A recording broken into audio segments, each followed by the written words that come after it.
Please stand for the presentation of colors.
Thank you. Please be seated.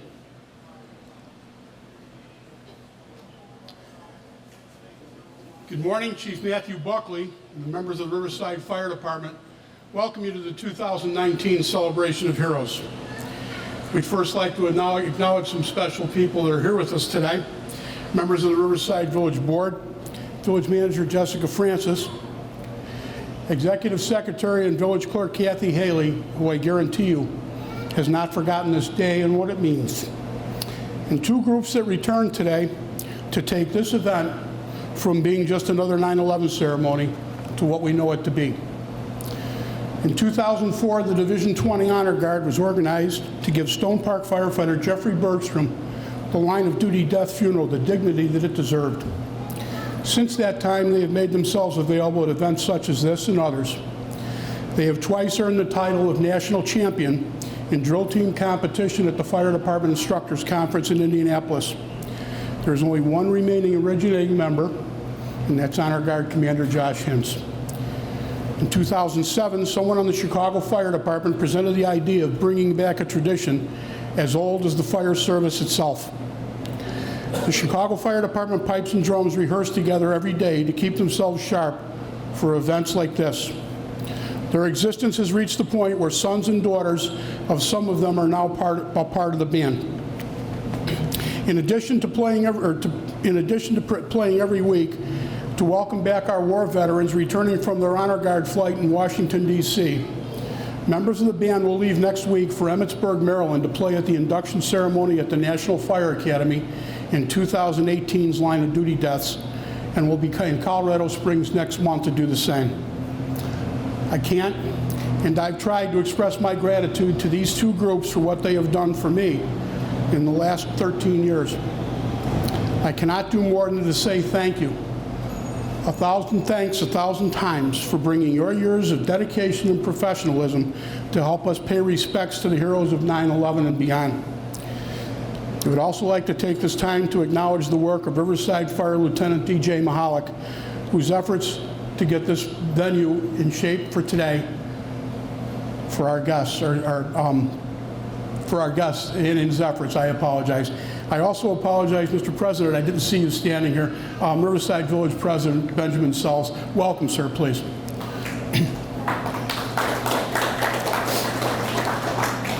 Please allow me to set the tone for what is the next 30 minutes. There are numerous references from people in public safety about family.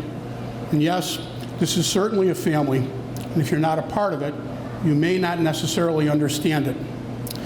And thinking about what we do somewhere, anywhere, the public safety family comes together today to remember family members. This is the sub-message that is sent with what is being presented with this event. We first provide a medium for our family members to come together. As we do that, we remember the family of 9/11. We celebrate and honor our brothers and sisters on behalf of their communities to say thank you, because it must be said. The people in public safety were heroes in the eyes of the nation after 9/11, and today, 18 years later, they are still heroes. And trust me, community support means so much to these people.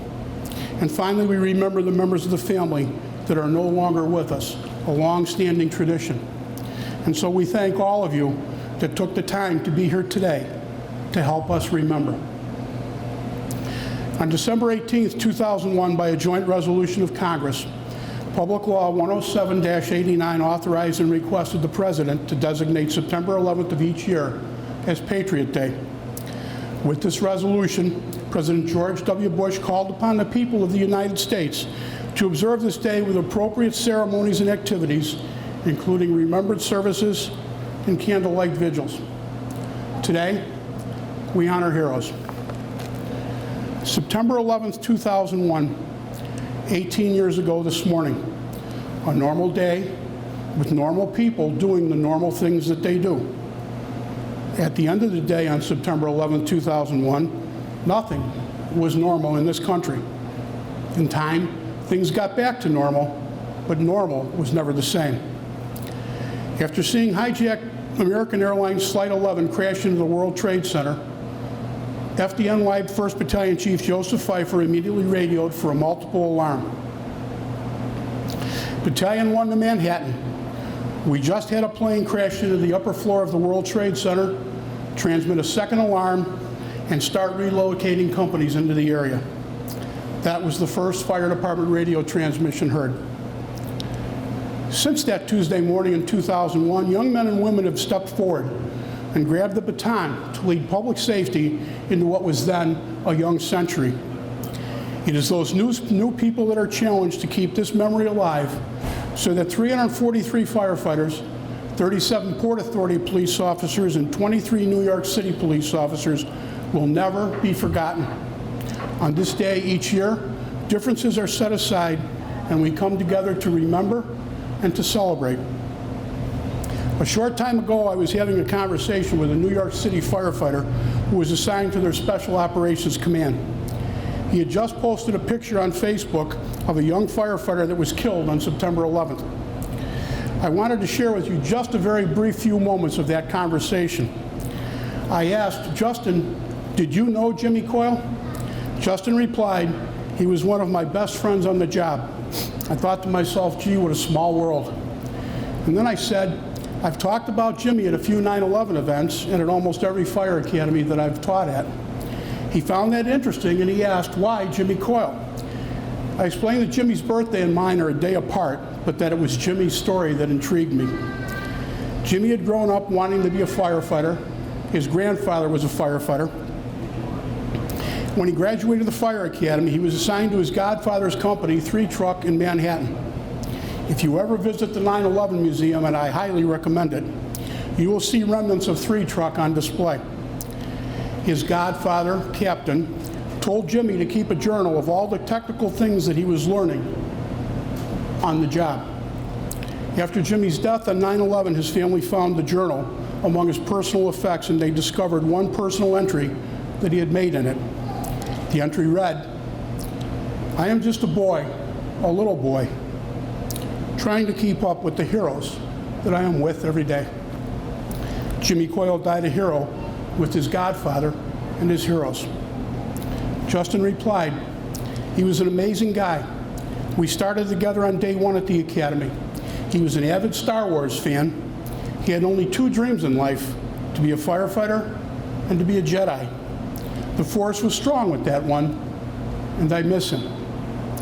And it was just at that moment that a sledgehammer dropped out of the sky and hit me in the head.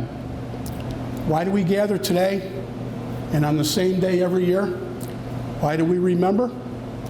We gather to remember Jimmy Coyle and 402 other heroes and all those lost since that day doing what they promised to do when they raised their right hands and took an oath to serve and protect.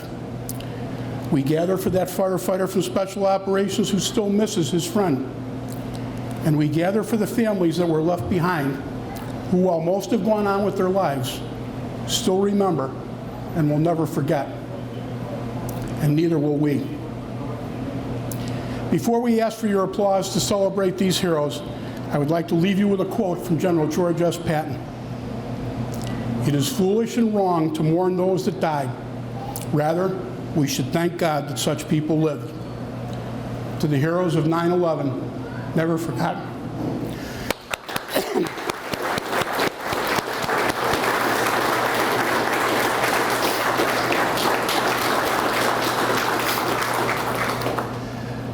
Our keynote speaker today has been a member of the Chicago Fire Department for 39 years. For the last 10 years, he has been the battalion chief in the 1st Battalion, which protects the most valuable property and most populated area of the city. In his particular assignment, he supervises a variety of incidents from high-rise fires to boats in distress on the lake to fires in the subway. He handles such a great volume of calls on a daily basis that I've asked him a number of times if he ever gets to eat a meal in his own firehouse. He was a major contributor to the Chicago Fire Department's 52-page SOP on high-rise fire operations that became effective on June 1st of this year, and was charged with teaching that SOP to command staff, newly promoted company officers, and downtown fire units. In keeping with the family tradition theme today, I would be remiss if I didn't mention his father, who was a senior fire alarm operator in Chicago for years, coordinating the movements of fire units throughout the city. Name an intersection in the city, whether north or south, and Ken Little could tell you what was on all 4 of those corners. And Steve, we still miss him.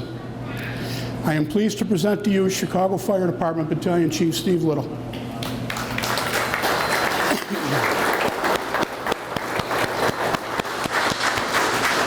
Thanks, Steve. Thank you.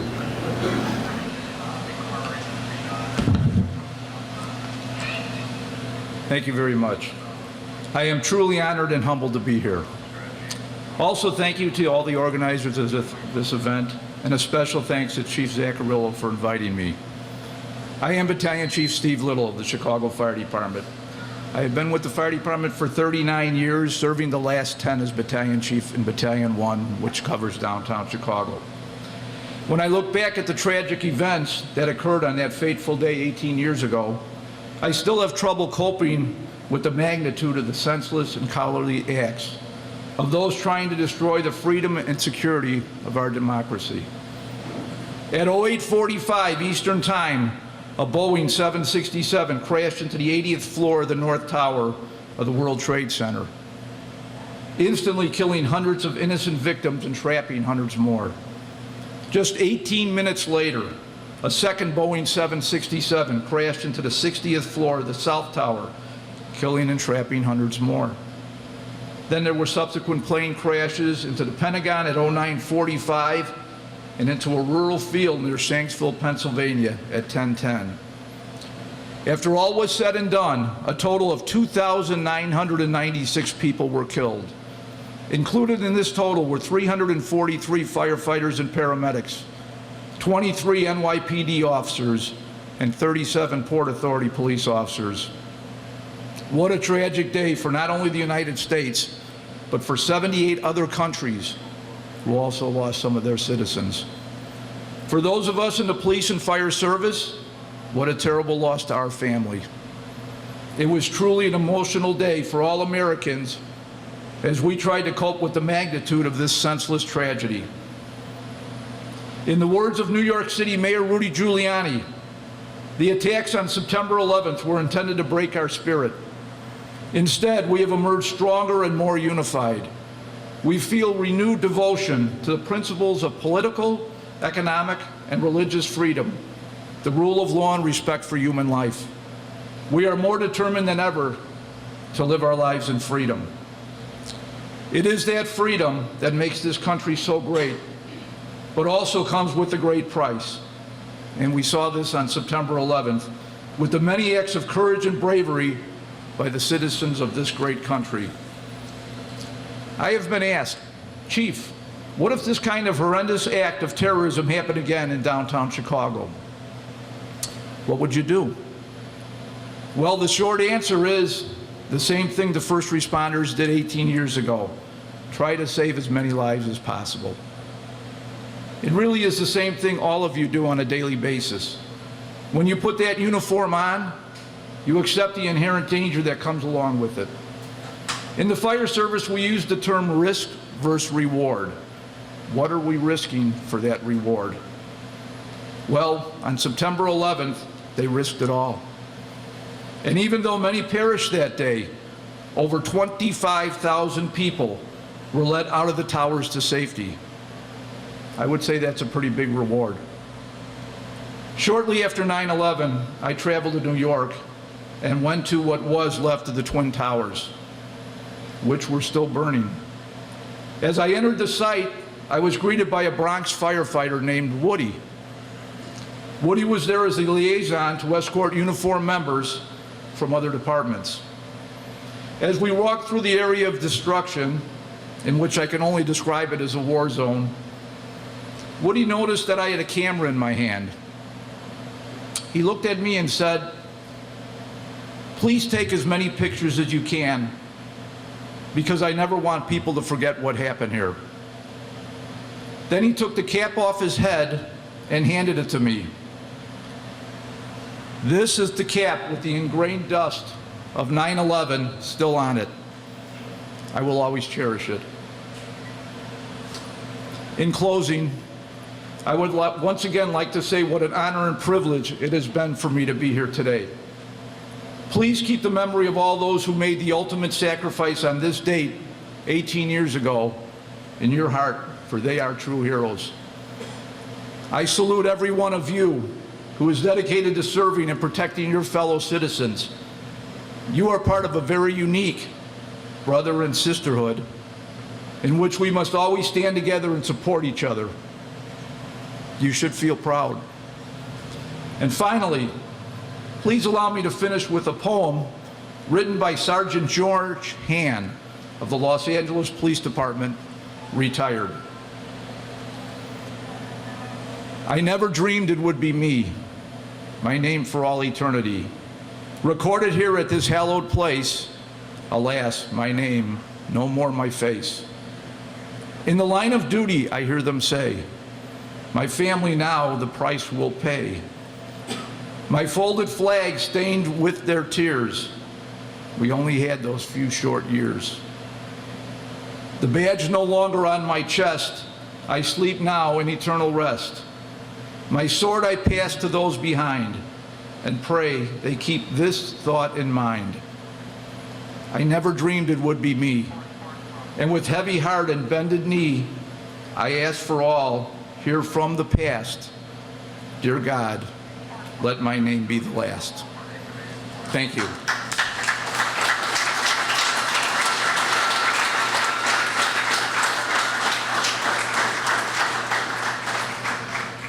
Thank you, Steve. Great job.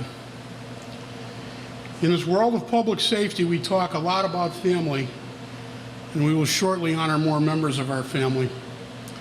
The inherent dangers that exist in public safety were known and accepted on the day that the right hand was raised.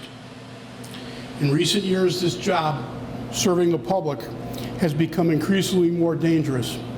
That danger hit close to home last year when 5 members of our family from Chicago died in service to the public. I was at the medical examiner's office for almost 3 hours on the night that one of them was killed. I stood shoulder to shoulder with about 300 police officers that had gathered there to honor their brother. The point is this: when we lose one, we come together and we grieve, and we vow to carry on in the honor of the one we lost. That is what this family is all about. And I know that Sam's colleagues put that uniform on the next day and every day after that, and they continue to respond. It has been called duty without question, and that term epitomizes what 9/11 is about. Captain Terry Hatton of Rescue 1 walked up to his best friend in the lobby of World Trade Center 1. He kissed him on the cheek, and he said, "Take care, brother.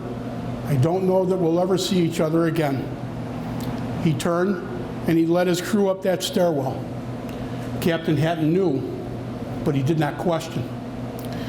Mark Twain said, "The two most important days a person has is the day that they are born and the day that they found out why." On the day that you first responders took your oath, you found out the why. With that oath, you were welcomed into a very large fraternity. A bond was formed, and you should have quickly learned, most especially recently, that this brotherhood stands together, and it stands strong. And don't ever forget that. Since September 11, 2001, it has been said that we found that freedom isn't free. Our freedom has always been born on the backs of our military who have fought and died for that freedom. Since 9/11, our freedom is now being defended as well by our first responders.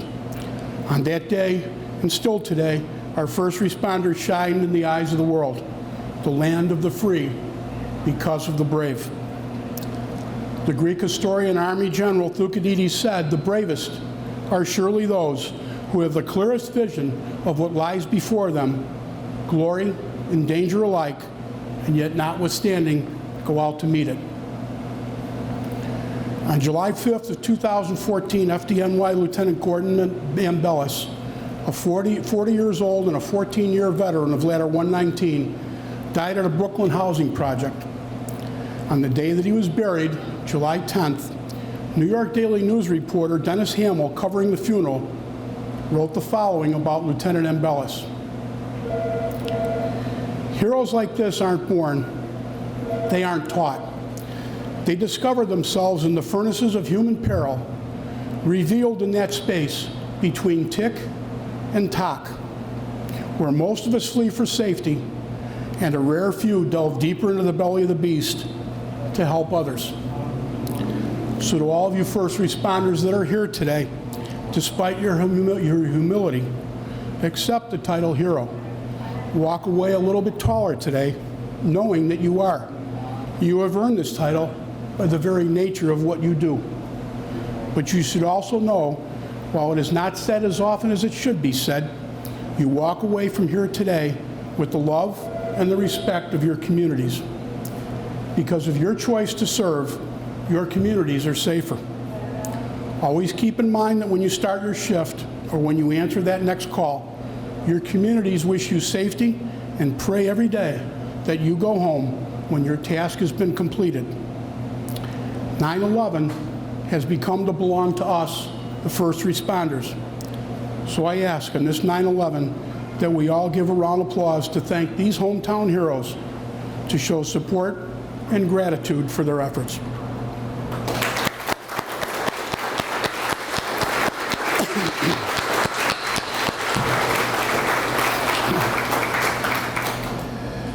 We have reached the last part of the program, and we consider this part to be very solemn. We in public safety take care of and we remember our own. Earlier in the program, we challenged the young people of today to answer the call and carry on the tradition that we started. We have always emphasized that the future remembering the past, so that in the future they will pass on this ownership of the past. We refer to it as buying in instead of renting. Ringing the bell for us today are two young public servants that understand the concepts of family and ownership. Chicago Police Officer Kevin Flynn is in the Patrol Division and is assigned to the 25th Police District on the Northwest Side. Kevin's mother is a retired Chicago Police Sergeant, and his father is still an active member of the Chicago Police Department and is assigned to the SWAT Division after serving in the Bomb Disposal Unit.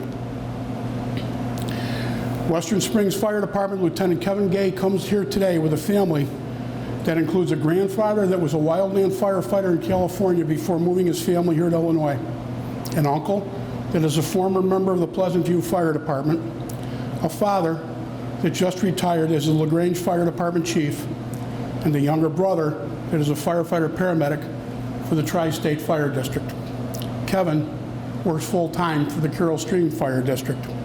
We are grateful to have both of these young first responders with us today to assist us with honoring and remembering our family.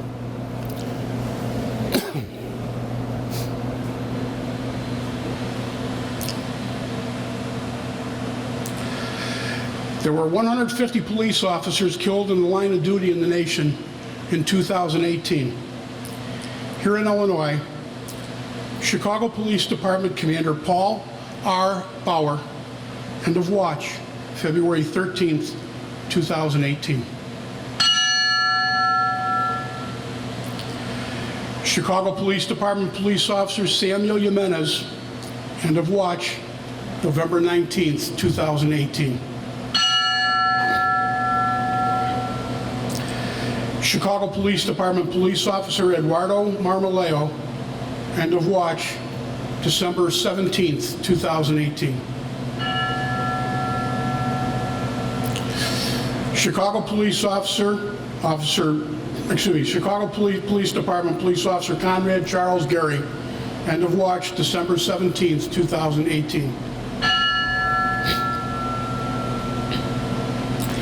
85 firefighters were killed in service to the public in 2018. Here in Illinois, Chicago Fire Department firefighter EMT Juan Bucio, last alarm, May 28th, 2018. And finally, to remember all those people that died in service to the public on this day, September 11th.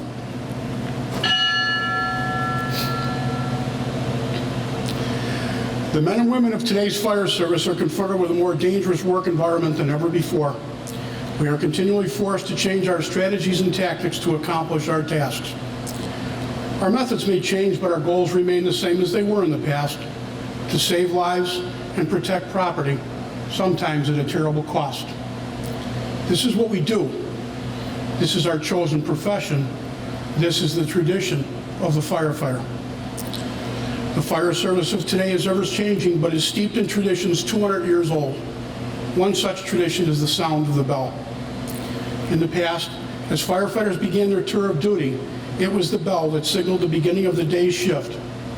Throughout the day and night, each alarm was sounded by a bell. And when the alarm was completed and the fire was out, it was the sound of the bell that signaled to all the completion of the call. When a firefighter had died in the line of duty, paying the supreme sacrifice, it was the mournful toll of the bell that solemnly announced a brother's passing. We utilize these symbols which reflect honor and respect on those who have given so much and who have served so well. To symbolize the devotion that these brave souls had for their duty, a special ring of 3 rings twice, followed by 5 rings, represents the end of our brother's duties and that they have returned to quarters. And so, to those who have selflessly given their lives for the good of their fellow man, their tasks completed, their duties well done. To our brothers, their last alarm, they are going home.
Please stand while the colors are retired.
Thank you all for being here. Please have a safe day.